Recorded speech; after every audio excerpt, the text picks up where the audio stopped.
Please give it up for Jesse Schell.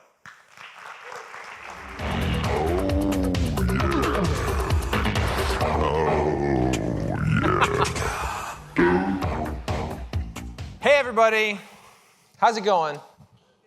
Good? All right, excellent. Who here would like to predict the future? Nobody? Some people? A few people? All right. Predicting the future is useful. It is a useful thing to be able to do, right? Because it lets you feel safe, it lets you feel secure, it lets you make the world a better place, but most importantly, it makes a lot of money. Even Marty McFly knew about that, right? And when it comes to technology, we really want to be able to predict the future, because otherwise we're going to invest in the wrong things, we're going to spend our money making the wrong things, and it's not going to work out. So we want to predict the future, but unfortunately predicting the future is really, really hard, because the problem is the future is accelerating. If it was the year 1015 and I asked you to predict the far future of 1115 and what would the technological landscape look like, you'd probably do okay. But if I asked you now, here in 2015, to predict 2115, the technological landscape, you're going to have a horribly difficult time, because everything is accelerating and getting invented faster and faster. And this is the notion of the singularity, that eventually we're not going to just have a hard time predicting 5 years out or 2 years out or 6 months out, but we're going to have a hard time predicting 10 minutes out and 1 minute out and 0 seconds out. And then we're going to have infinite innovation in like finite time, which is horrifying. And a lot of people debate about what that means, and we're not really sure what that means. But what I do know is it's made a lot of people give up on predicting the future. It's made a lot of people what I call future blind. They just say, you know what, there's so much technology coming so fast, I can't predict it. Whatever comes, I'll take it. That's cool. That's fine. And you can live that way and just sort of surf whatever shows up. But if you're like in the tech biz, you need to be able to predict the future. And the secret is you don't need to be future blind. You can predict the future. And you'll do it somewhat imperfectly, but seriously, in the land of the blind, right? The one-eyed man is king. So most of the time we're talking about predicting the future of technology. And sometimes we get it right, sometimes we get it wrong. But the thing that people forget is you can't just predict the future of technology alone.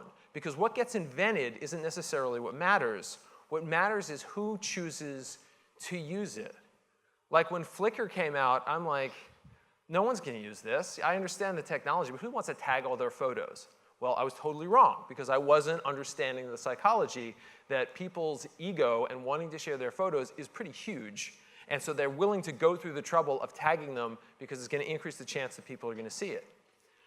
And so technology is the thing that changes. Psychology doesn't change. It's always the same. Human beings have not really changed fundamentally in thousands of years. We're pretty much how we've been, but we still don't understand human psychology that well. And so we're continually surprised by things. What? People want to play Farmville? Like that was like, what? But they do. And that was because we didn't understand psychology. So the key is, if you understand psychology and you understand technology, like you can predict the future with some perfection, right? Because that's destiny. If you know those two things, you know exactly how it's going to come down.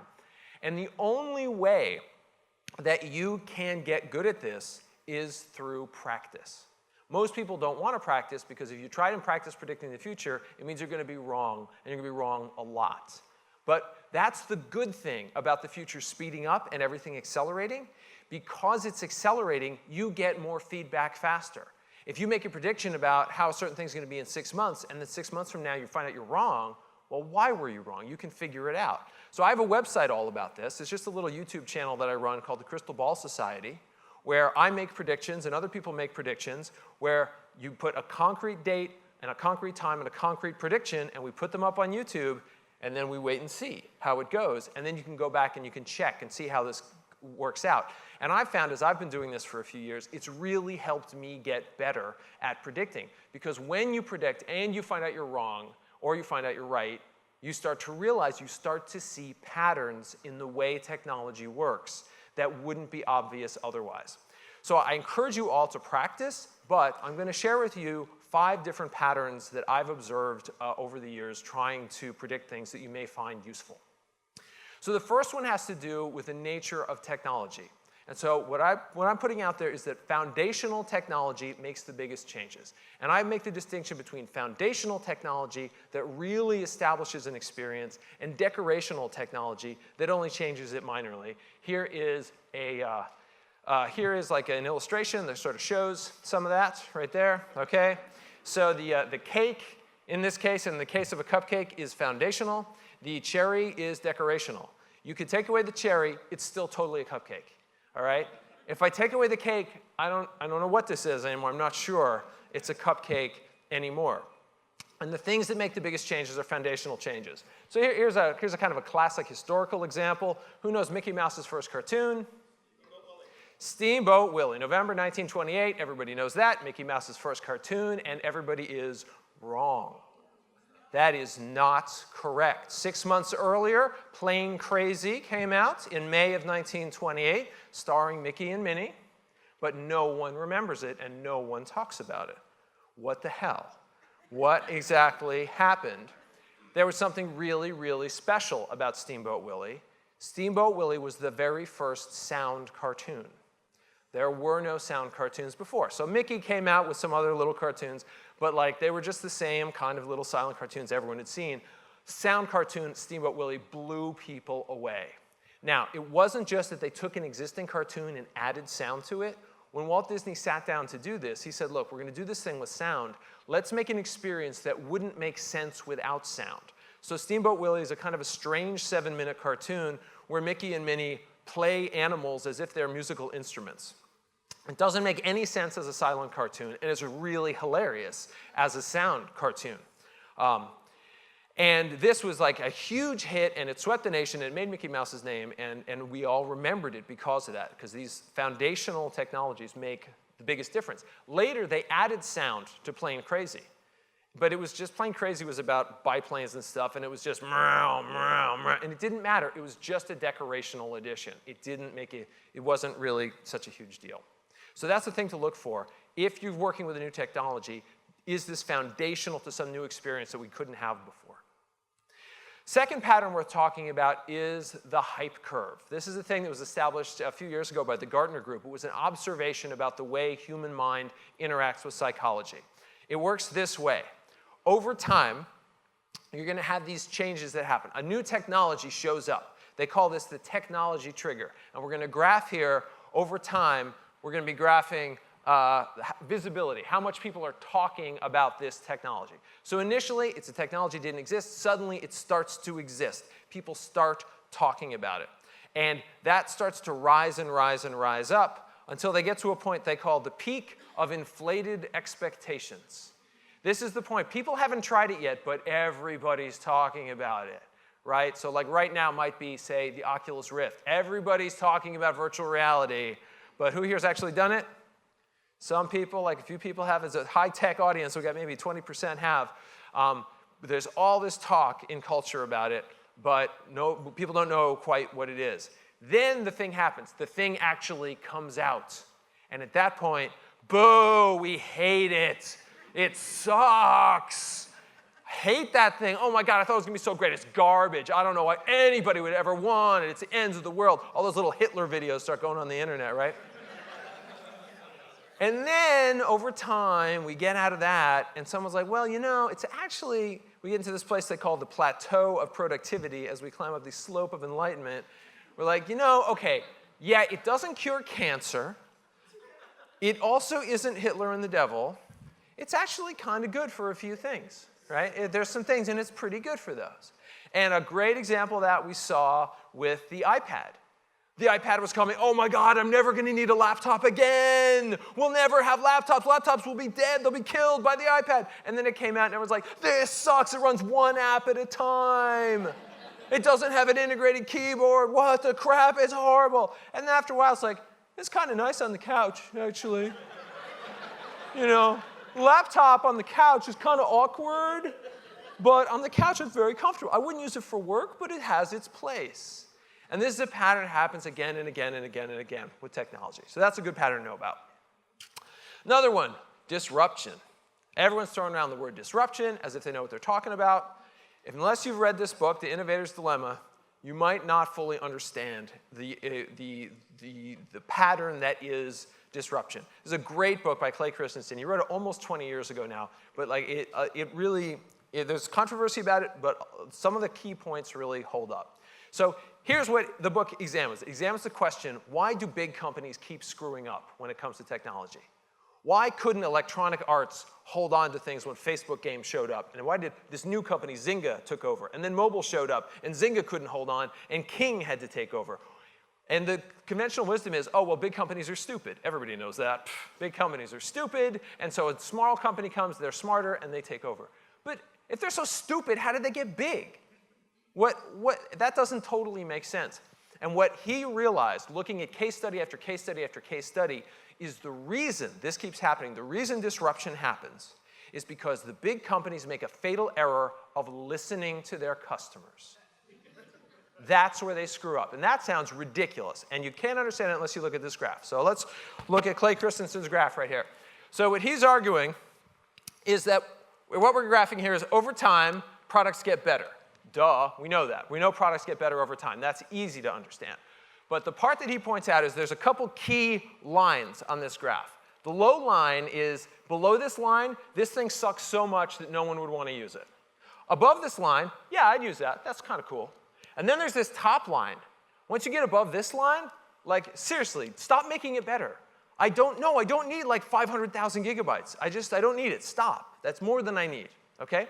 So what he says happens again and again and again, and we see it again and again, is a company comes out with a product, and they say, hey, customers, what should we do? And they say, make it better. And they say, that's cool, we'll make it better. Now what should we do? And the customers are like, make it better. And they're like, okay, cool, we'll make it better.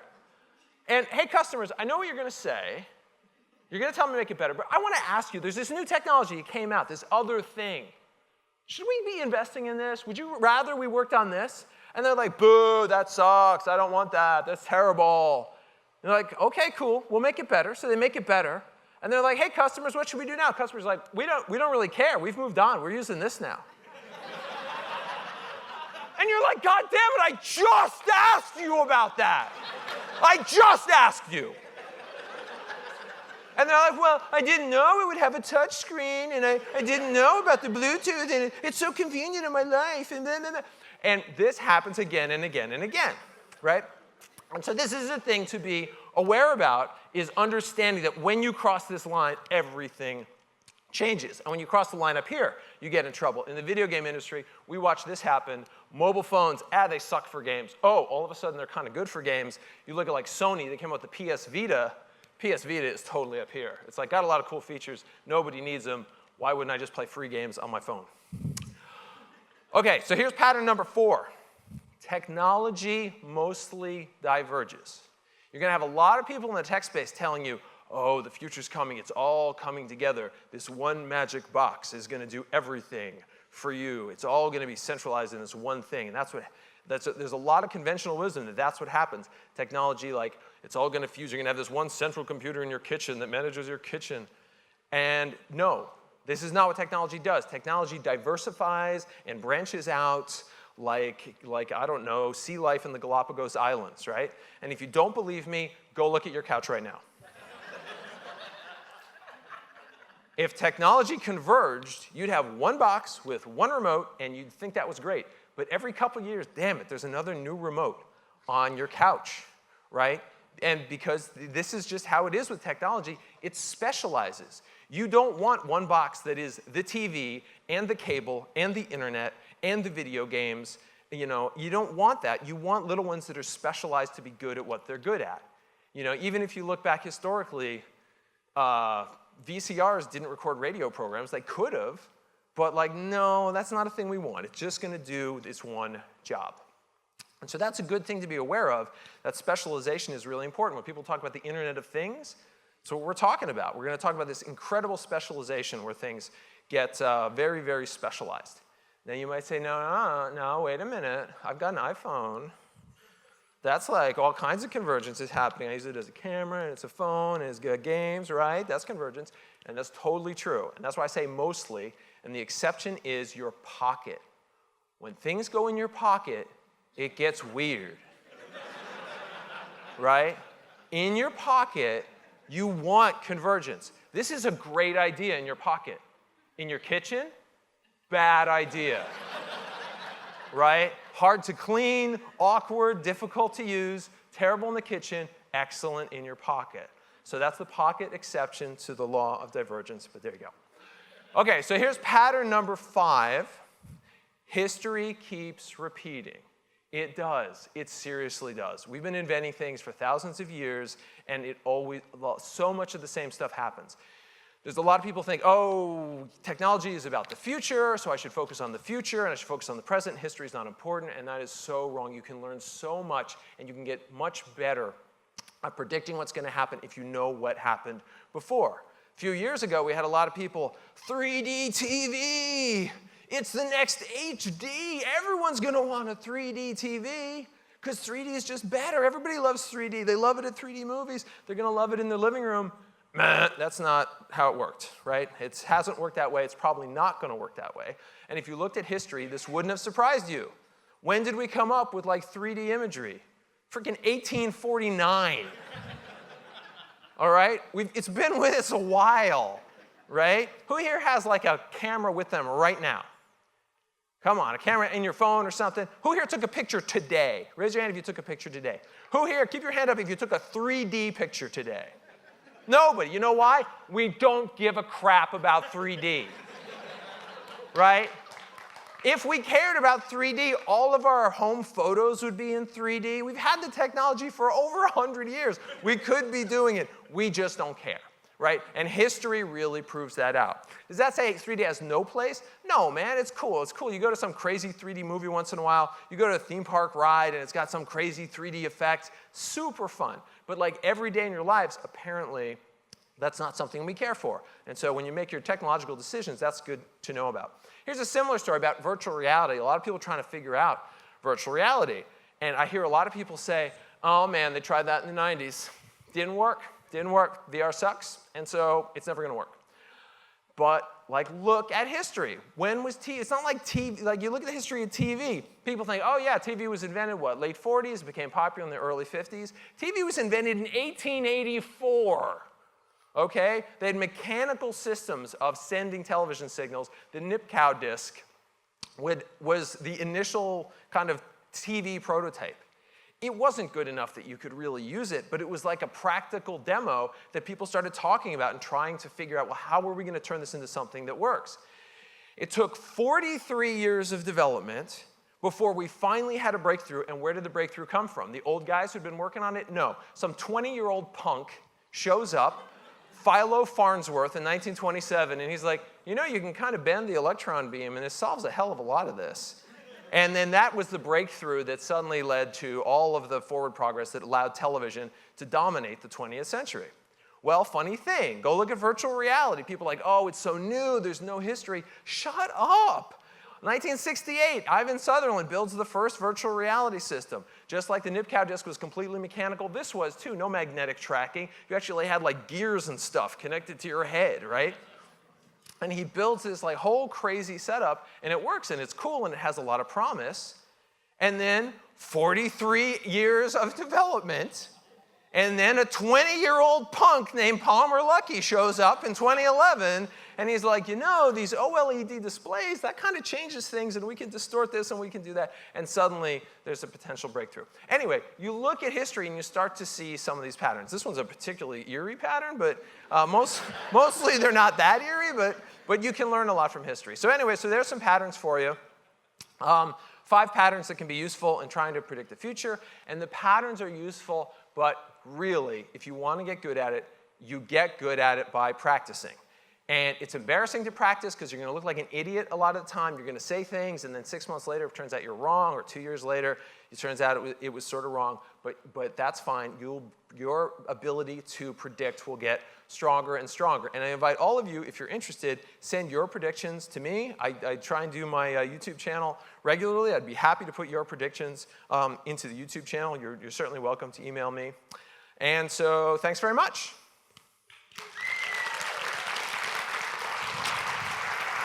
Where are we going? That was amazing, by the way. Thank Well, you, yeah, sir. I think we're sitting right here. All right, that's very in convenient. kind of our faux TV studio stage thing. Well, that was absolutely brilliant. Oh, thanks. You're very welcome. So we've got your 5 points up here.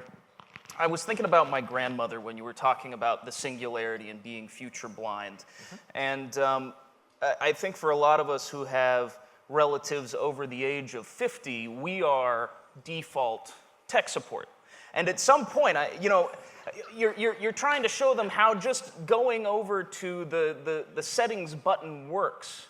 And younger folks have an ability, or people who are more technologically conversant, have an ability to fiddle around and figure out how to navigate these things. Yeah. But at some point, they stopped learning that particular type of thing. Why does that happen? When does it happen? And how can we prevent it? And are the technologies that we're using now more likely to keep us going longer before we all check out? Right. So it's an interesting question, this business of when do people stop being willing to try new stuff? Yeah. Because it happens, gosh, to a lot of people. It's not just a human thing, which is weird. There's this great study about baboons where they have the same problem. There was this study of this baboon colony that ends up moving. They'd always been kind of inland, and then they ended up moving to the coastline, and now they're on the shore. And so the food situation is totally different, right? And what they found was the older baboons refused to have anything to do with all these like new foods. What, you guys are eating snails? What the crap is that, right? I'm not, no way. And they're starving. They're getting skinnier and skinnier because they're trying to eat the old way, and they don't care. And who figures it out? It's the young baboons are like, yeah, whatever. Like, we'll try this and we'll try that. And the old baboons see it, and they see it happening, and they're like, nope, not doing that, right? So unfortunately, it's clearly really, really innate. So I think if you want to overcome it, I think there needs to be some measure of willfulness. I know I was feeling it in myself when Facebook showed up. I'm like, what the crap? I'm looking, I don't understand this at all. Like, people want to read spam all day? I don't understand. I'm like, how is this desirable, right? And the key is you want to be around young people. And so I had to go to young people. I'm like, hey, young people, how does this work? And they're like, oh, you got to filter it. You got to click this. And you go, oh, all right. And then I started to get it. But like you do, like if you wanna stay with it and understand what's going on, I think the key, really the key is to be around young people. And that helps me a lot teaching, being around college students, because otherwise, it's also a great way to feel really freaking old. It's excellent. I remember I started teaching like 14 years ago, and I'm talking to some students, and one of them's proposing this climbing game. And I'm like, cool, man, like Crazy Climber, right? And I get blank looks from everybody. I'm like, Crazy Climber, Crazy Climber? And one student's like, oh yeah, Crazy Climber. I've heard my dad talk about that. I'm like, oh, shut up. So at some point, what you're saying is that we're probably all screwed. Yeah, I think you've got to work. We all really know this hard. anyway. Yeah. That's not new. Okay, so I'm really interested in the hype curve. Yeah. And specifically, what do you see as a complete flash in the pan, overly hyped technology right now that is top of mind for most of us who are in the tech world, but is probably just going to crap out? Oh boy, right now I will say, well, it's an issue of crap out. Like you can look, if you look at the recent past, one of the ones that had way too much hype was the Segway. Remember that? Remember all the hype? No one will ever walk again, right? Cities will be built around this new invention, right? No, that's all wrong. Does that mean the Segway is garbage? No, man. There's certain security guards for whom it's like really handy, right? You work in a giant warehouse or something, like this is very nice. This is a really nice invention for you. And so that's its little plateau of productivity. So what's the current The one I would say right now, I think augmented reality is wrongly hyped. Okay? So people talk about augmented reality. The way they talk about it is they say, this is going to be the replacement of the cell phone. And you think of like the permeation of the cell phone, and you see these investors with all the crazy dollar signs in their eyes, and they say, yes, this is going to be everywhere we have a cell phone, we'll all be wearing like augmented reality instead. And I think, no, I think that's completely wrong, because I think it's like people are underestimating how much you are psychologically interrupted by kind of having this weird thing on you while you're trying to go about your day. And really, taking my phone out of my pocket and looking at it, it's really not that hard, right? It's not like it's that much more convenient to have it like up here than to have it here. You know, it's just there's not that much convenience about it. Not to say that augmented reality isn't going to be useful. I think it's going to have its uses. But I think, for example, you know who's going to love the crap out of it is going to be young children. Young children are going to go insane for augmented reality because augmented reality works better the stronger your imagination is. And the less you're embarrassed about interacting with imaginary creatures, right? Adults do not want to run around outside playing tag with Pikachu. They're going to be super embarrassed about that. LARPers would disagree with you, sir. Right, right. But children are going to, this is going to be the best thing ever. Your imaginary friend will be walking down the street with you. And then you see your friend coming, your real life friend, and his imaginary friend's walking next to him. It's just going to, it's going to blow their minds. And they're going to love that. But like, this isn't the vision that most people have for like augmented reality. So I think augmented reality is going to have this kind of set of niches where it's really good. But the idea is going to be a replacement for the phone. I think that's like way overhyped and misguided. So you heard it here first. Buy Facebook, short Microsoft. I don't know if they may find a way to take it to the right place. But if Nintendo isn't working on augmented reality, they're nuts. That is a perfect platform for them. Fantastic. Absolutely. Okay, one last question, and then we'll get to the audience here.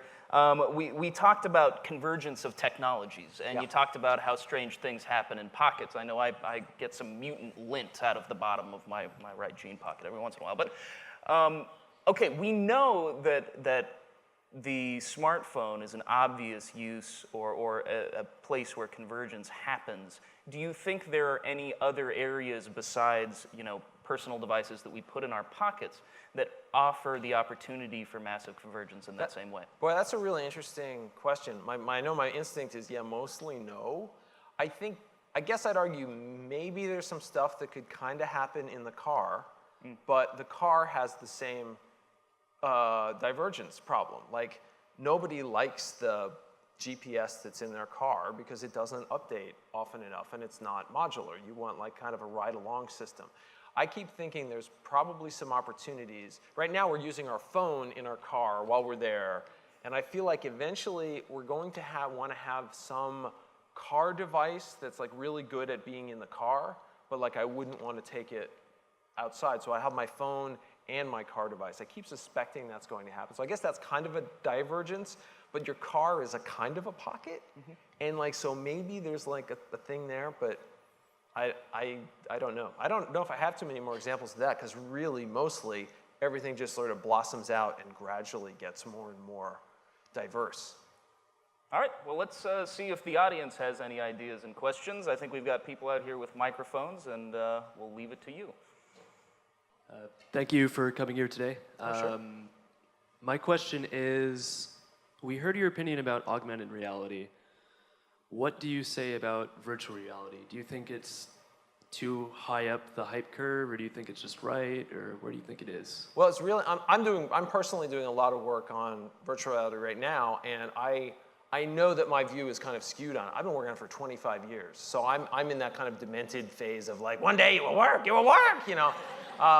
So I try not to completely trust those opinions. But what I really do believe is that it is going to be a really big deal in 2016.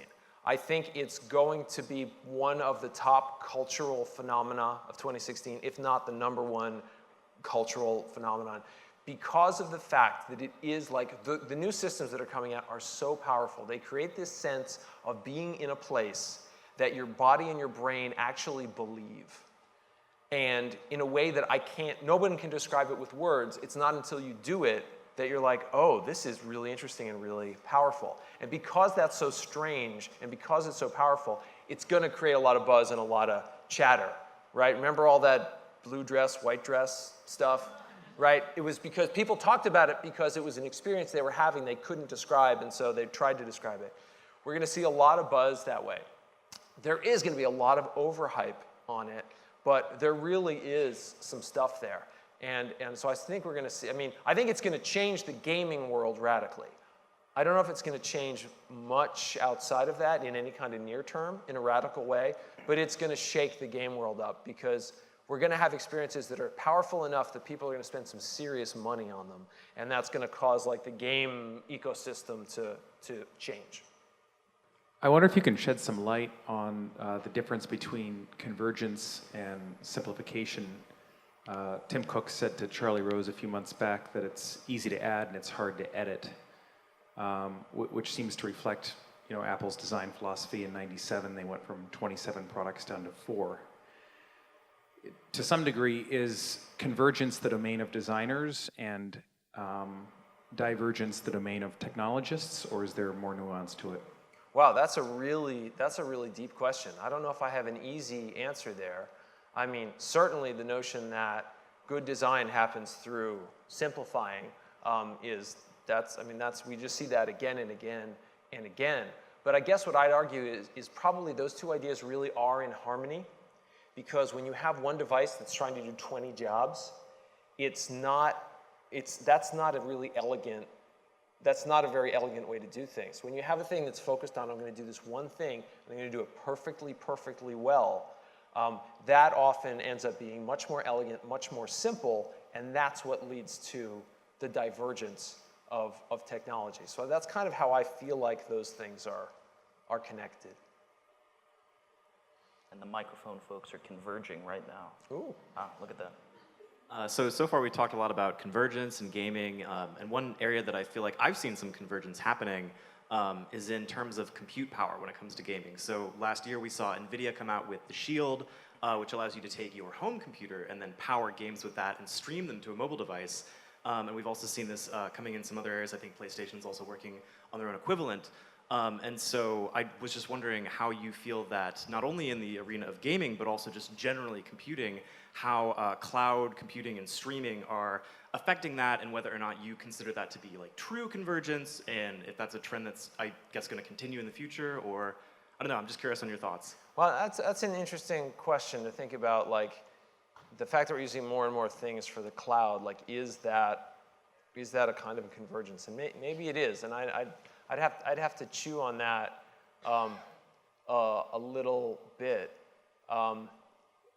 But I mean, yeah, that's a complicated question, because is the cloud one thing, I guess, is really the conversation that we're talking about, and I kind of think it's not. I think it's just a lot of different things, but they're so far away from you that they look like one thing, because they're distant from you. We're certainly looking at cloud gaming as a thing we've had to look at a lot, kind of in the game world. It has there's a lot of kind of questions and headaches sort of swirling and surrounding that.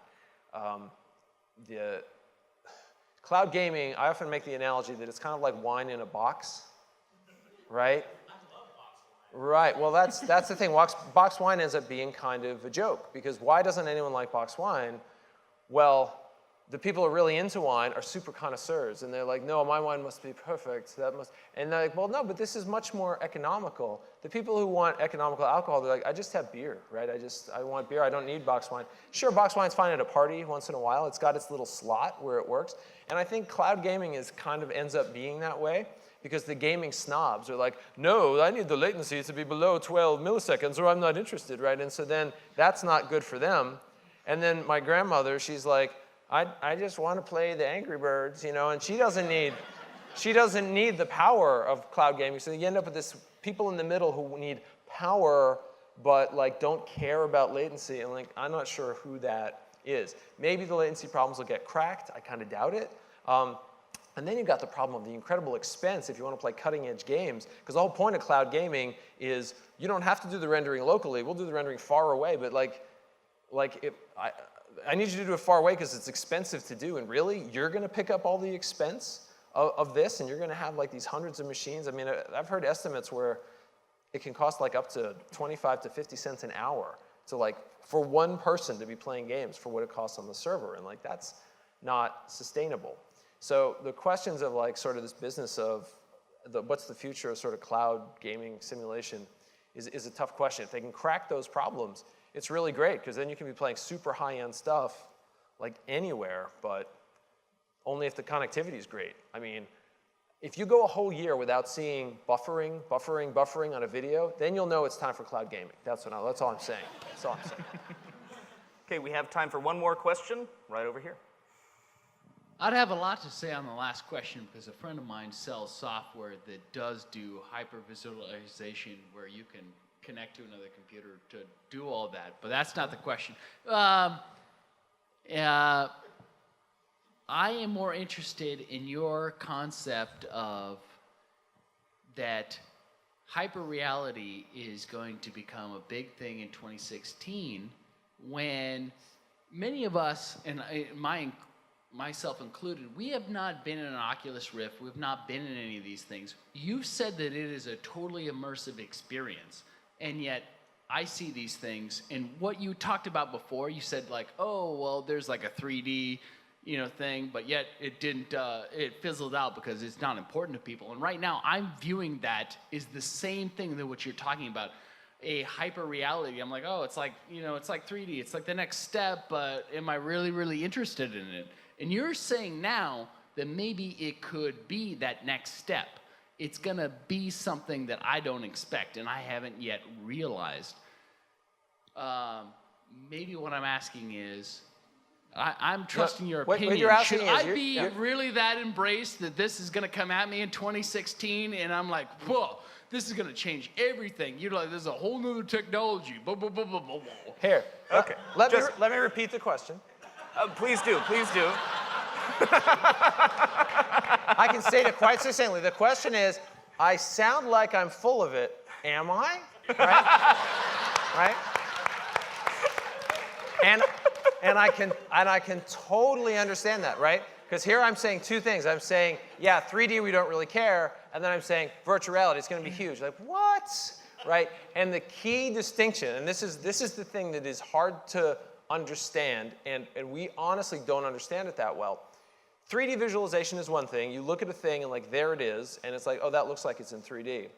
The power that comes from virtual reality isn't just that you're looking at a 3D image. The power is the combination of the image being all around you, no matter where you look, and your hands. The fact that you can like actually use and pick up objects with your hands in this space ends up creating a phenomenon that the neuropsychology people call presence, where your body and your brain actually seem to believe that what's happening around you is real, even though it's not. And it's hard to describe, because intellectually, you know it's all fake. Intellectually, you totally know that. But there's something low level that starts to buy into it. And we see it all the time. Like we've been using these walk-around systems at our lab. And you'll see someone's in there, and they're kind of interacting with things, and they're doing things. And there might be like a virtual table right here. And they've been kind of looking, and then they start to think about, well, let's see, I wonder how I'm going to solve this problem. And they lean, and they fall. Because they're like, oh, right. And they knew it wasn't real. And they knew it wasn't there. But something deep in them kind of forgot. Or the other one is they'll take the controller and they'll put it on the table and they'll let go, right? And so there's a power in that feeling of this feels like I'm in a place and I'm really interacting with things that is very special and very unique. And I think that feeling and that power is what's going to create the depth. And it's cool in the beginning just interacting with the world, but where the real power is going to come is once it gets social. This is going to be the first medium where you're actually going to be able to make eye contact with somebody else's avatar, right? When people talk, you're going to see their hand gestures, you're going to see their eye movement, you're going to see their mouth movement. It's going to be the most like there was another person there in the room with you, even though they're remote and they're far away. And I think there's a depth in that feeling that is going to mean a lot to people. I don't think it's going to take everything over, but it's going to become a serious business that a lot of people are going to be interested in. Fantastic. Well, Jesse, thank you so much Sure for your thing. time today. That was amazing. Thanks so much.